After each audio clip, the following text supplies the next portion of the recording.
Assalamualaikum warahmatullahi wabarakatuh.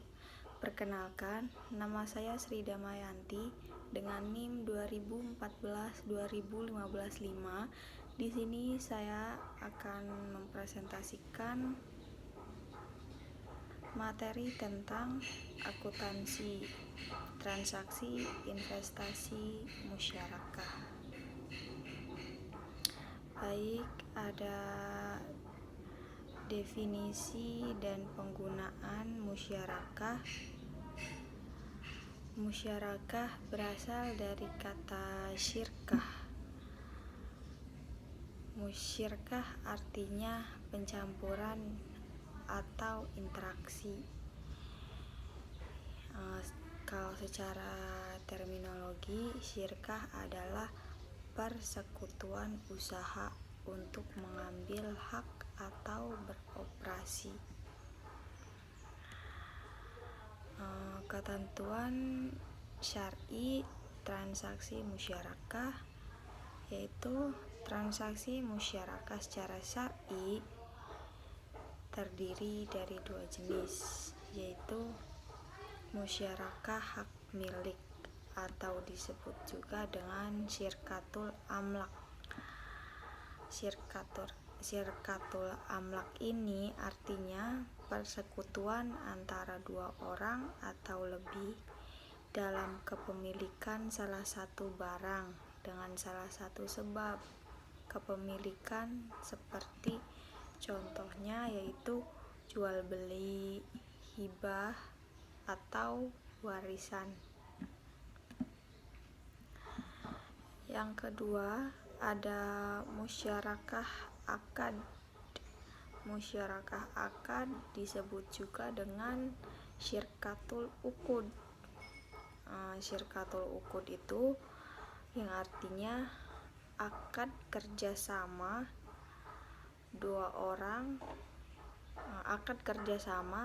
antara dua orang atau lebih yang bersekutu dalam modal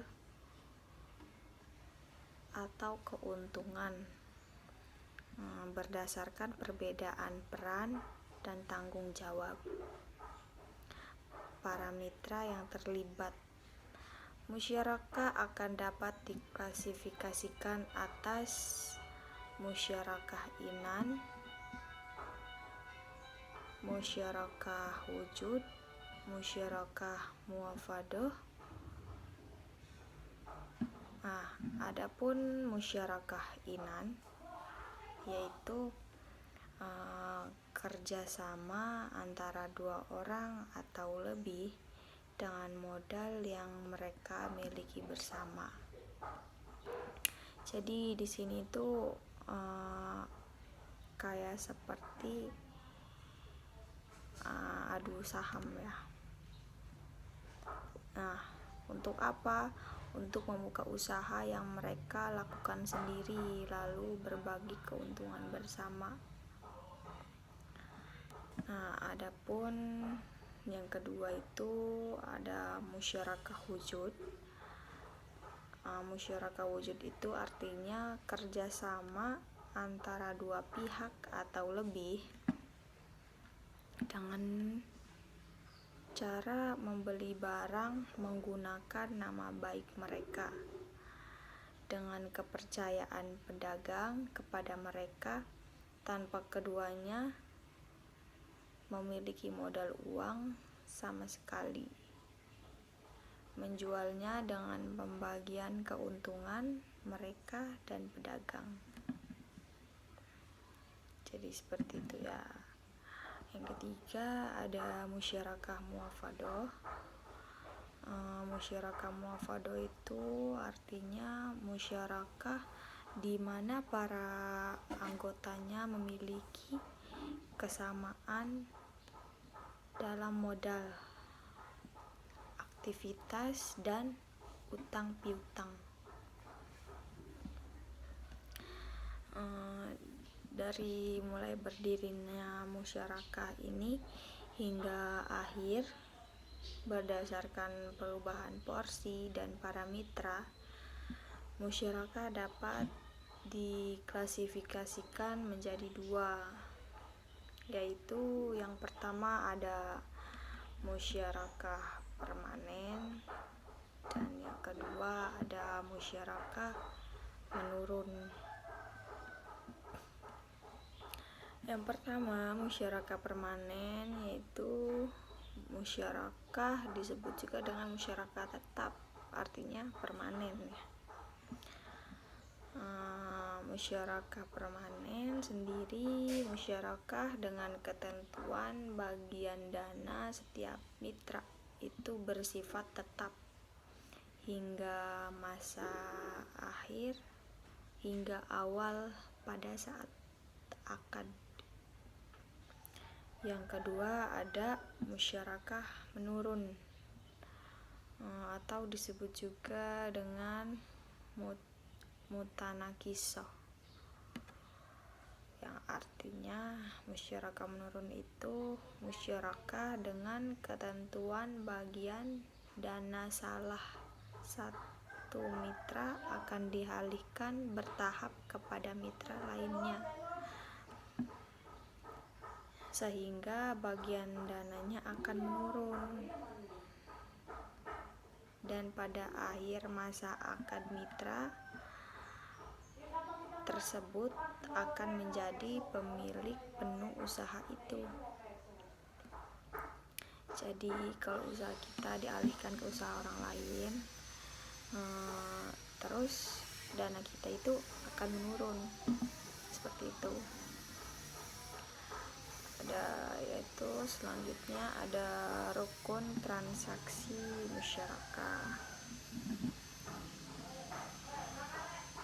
Rukun transaksi musyarakah terdiri atas transaktor, objek musyarakah. Objek musyarakah itu terbagi menjadi tiga. Yang pertama ada modal, yang kedua ada kerja, yang ketiga ada keuntungan dan kerugian.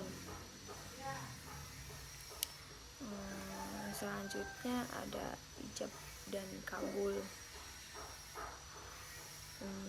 Teknik perhitungan dan penjurnalan transaksi musyarakah itu contoh seperti kayak gini.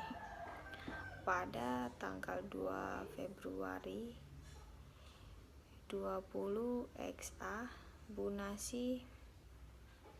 Nasibah menandatangani akad pembiayaan usaha penggilingan padi, artinya ya seperti membeli padi, menggiling, selanjutnya menjual beras dengan Bank Murni Syariah dengan skema musyarakah sebagai berikut. Jadi nilai proyek yaitu 80 juta, kontribusi bank ada 60 juta untuk pembayaran tahap pertama. Untuk bayaran tahap pertama itu sebesar 35 juta. Itu setiap dilakukan tanggal 12 Februari. Pada tahap yang kedua sebesar 25 juta. Itu dilakukan setiap tanggal 2 Maret. Jadi kontribusi Bu Nasibah yaitu sebesar 20 juta dan nisbah bagi hasil Bu Nasibah sebesar 75% dan Bank Murni Syariah 25%. Periodenya yaitu sebanyak 6 bulan dan biaya administrasi 600.000. Itu 1% dari pembiayaan bank. Dan objek bagi hasil ada laba bruto, ini berat kotornya ya. Ini jadi laba bruto ini kotornya. kotornya itu ada selisih harga jual beras dikurangi harga pembelian padi, dan skema laporan dan pembayaran porsi bank yaitu setiap 3 bulan atau 2 kali masa panen pada tanggal 2 Mei dan 2 Agustus.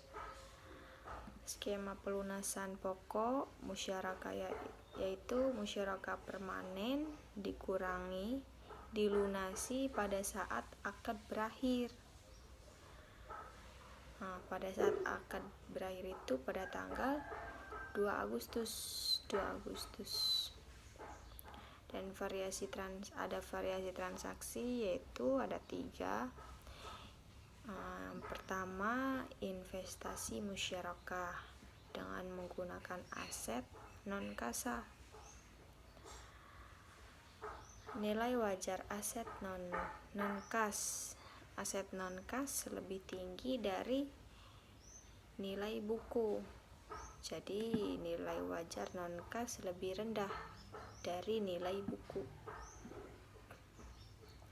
Yang kedua ada pelunasan investasi musyarakah secara bertahap, pembayaran cicilan pokok, penyesuaian dengan pembayaran jadwal yang disepakati. Pembayaran cicilan pokok, pembiayaan melewati jadwal yang disepakati. Yang ketiga ada kerugian usaha musyarakah. Kerugian ini disebabkan bukan karena kelalaian pengelola. Jadi kerugian ini disebabkan karena kelalaian pengelola penyajian transaksi musyarakah. Ada apa aja? Yaitu beberapa hal yang perlu disajikan oleh bank sebagai mitra pasif terkait dengan transaksi musyarakah yang dilakukan sebagai berikut. Itu ada 2. Kas atau aset yang diserahkan kepada mitra aktif disajikan sebagai investasi musyarakah. Itu wajib. Yang kedua, keuntungan tangguhan dari selisih penilaian aset non kas yang diserahkan pada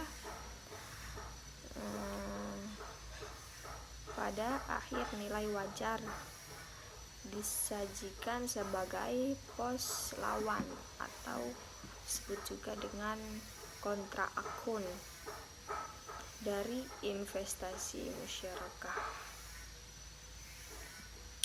Adapun pengungkapan rahasia transaksi musyarakah berdasarkan PSAK 106 paragraf 37 dan PAPSI pada tahun 2006, terdapat beberapa hal yang harus diungkap dalam transaksi musyarakah, yaitu ada apa aja?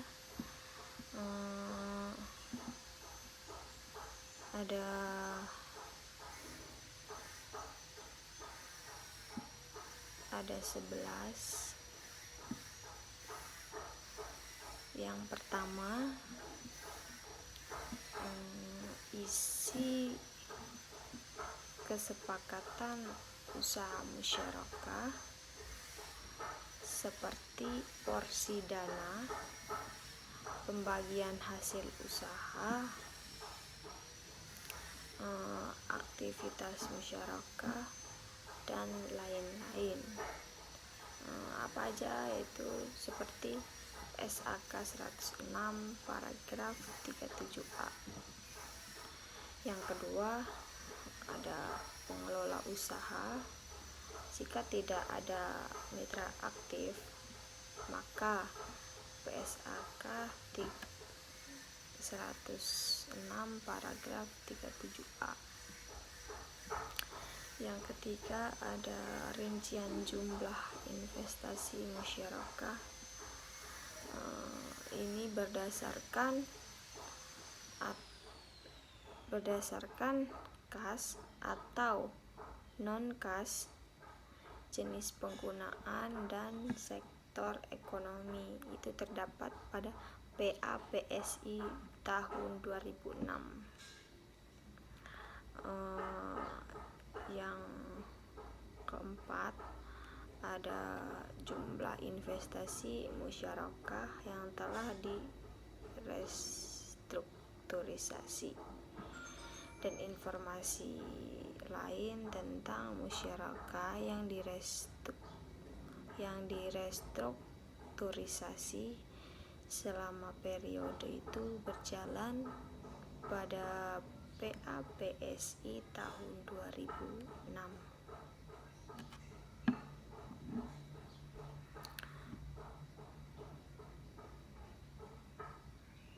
Yang keempat, ada jumlah investasi musyarakah. Ini tuh diberikan kepada pihak yang mempunyai hubungan istimewa. Itu terdapat pada PAPSI 2006.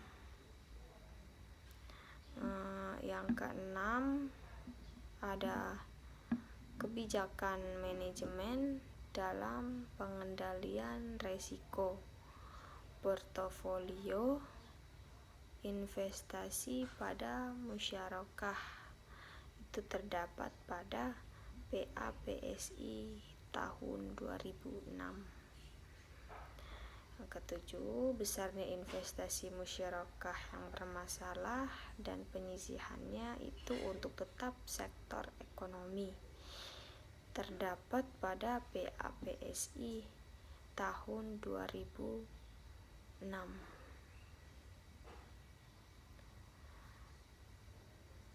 Ini kebanyakan dari PAPSI tahun 2006.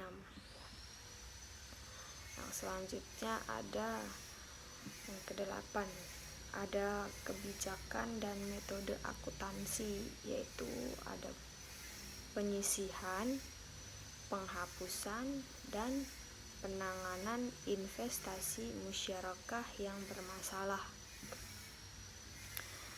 Ini juga terdapat pada PAPSI tahun 2006.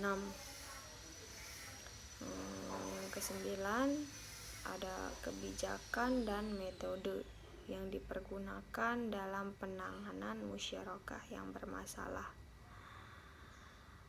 Terdapat pada PAPSI tahun 2006. Yang ke-10 selanjutnya ada ikhtisar investasi musyarakah yang dihapus buku yang menunjukkan saldo awal. Penghapusan ini selama tahun berjalan. Jadi penghapusan ini setiap tahun berjalan kayak gitu. Penerimaan atas investasi musyarakah yang telah dihapus itu selanjutnya dibukukan, dan investasi musyarakah yang telah dihapus tagih serta saldo akhir investasi musyarakah yang dihapus buku.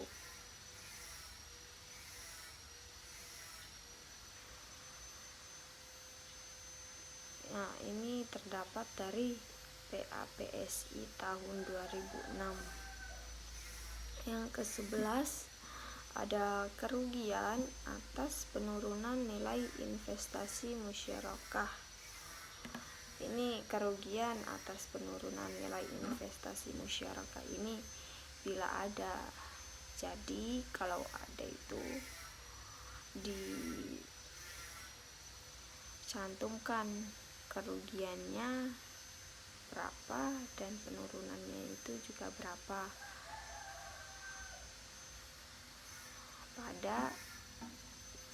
pada investasi tersebut. Jadi bila ada, kalau tidak ada tidak usah. Nah, cukup sekian dari saya, kurang lebihnya mohon maaf. Wabillahi taufiq wal hidayah. Wassalamualaikum warahmatullahi wabarakatuh.